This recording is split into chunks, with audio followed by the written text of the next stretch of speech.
ఇవాళ నేను అంటాను, ఏ కుటుంబంలో అయితే దేవుని యందు భయభక్తులు లేవో వారింట్లో బూతు మాటలు వినిపిస్తాయి. ఏ కుటుంబం అయితే దేవుని యందు భయభక్తులు లేవో అటు దేవుని పాటలు వినిపిస్తాయి, ఇటు సినిమా పాటలు వినిపిస్తాయి.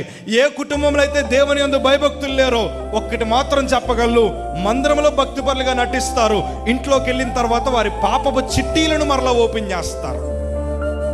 కొంతమంది భక్తిపరులకు బాగా తెలుసు, ప్రభు సన్నిధిలో కన్నీరు గారుస్తూ ప్రార్థన చేసి, కొంతమంది పరిచర్య చేసే బిడ్డలు కూడా ప్రభు సన్నిధిలో కన్నీరు గార్చి ప్రార్థన చేసి దేవుని ఆరాధనలో పరిశుద్ధులుగా నటిస్తూ మరలా ఇంట్లోకి వెళ్ళిన తర్వాత యూట్యూబ్లో లేనిపోనివన్నీ లోకరీత్యాన్ని చూసి కళ్ళను సంతోషపరుచుకొని నటనా భక్తులు కనిపిస్తున్నారు. ఇవాళ నేను అంటున్నాను, దేవుని యందు భయభక్తులు కలిగిన వారు బ్రతుకులు ఎట్లా ఉంటుందో తెలుసా?